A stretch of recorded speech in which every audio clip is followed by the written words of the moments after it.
తాజా సమాచారం చూస్తున్నాం. వైఎస్ వివేకానందరెడ్డి హత్య కేసు నిందితుడు దేవిరెడ్డి శివశంకర్ రెడ్డికి ఊరట లభించింది. తెలంగాణ హైకోర్టు షరతులతో కూడిన బెయిల్ను మంజూరు చేసింది. శివశంకర్ రెడ్డి ఆంధ్రప్రదేశ్లోకి ప్రవేశించకూడదని తెలంగాణ హైకోర్టు షరతు విధించింది. 2 లక్షల రూపాయల పూచీకత్తు సమర్పించాలని ఆదేశాలను జారీ చేసింది.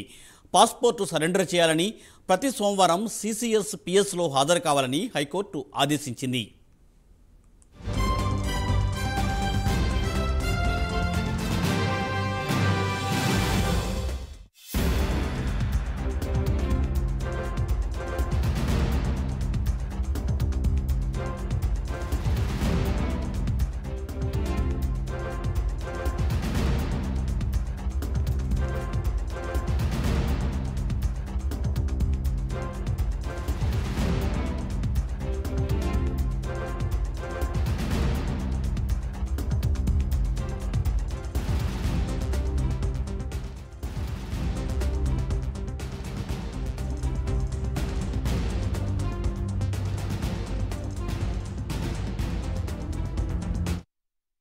వైఎస్ వివేక హత్య కేసు నిందితుడు దేవిరెడ్డి శివశంకర్ రెడ్డికి ఊరట కలిగింది.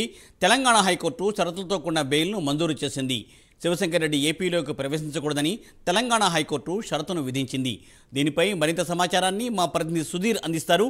సుధీర్, గుడ్ ఈవినింగ్ మూర్తి. ఏదైతే మాజీ మంత్రి వైఎస్ వివేకానంద రెడ్డి హత్య కేసులో 2021 సెప్టెంబర్ 17వ తేదీన A5గా ఉన్నటువంటి దేవిరెడ్డి శంకర్ రెడ్డి అరెస్ట్ అయ్యి కూడా అప్పుడు 2021లో కూడా జైలుకు వెళ్లడం జరిగింది. అయితే ఈ నేపథ్యంలో కూడా 2021 నుంచి కూడా ఇప్పటి వరకు దాదాపు 2.5 సంవత్సరాల పాటు కూడా వైఎస్ వివేకానంద రెడ్డి హత్య కేసులో A5గా కూడా ఆయన చెంచల్గూడ జైల్లో కూడా ముద్దాయిగా ఉన్న పరిస్థితి ఉంది.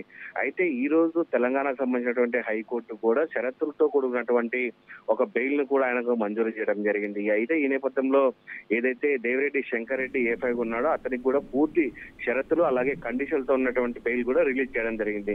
ముఖ్యంగా చూసుకుంటే ఏదైతే దేవిరెడ్డి శంకర్ రెడ్డికి సంబంధించినటువంటి పాస్పోర్ట్ ను కూడా కోర్టుకు సరెండర్ చేయాలని, దాని తర్వాత కూడా 2 లక్షల పూచీకత్తుకు సంబంధించినటువంటి 2 షూరిటీలను కూడా పెట్టాలని చెప్పి తెలంగాణ హైకోర్టు చెప్పిన పరిస్థితి అయితే ఉంది.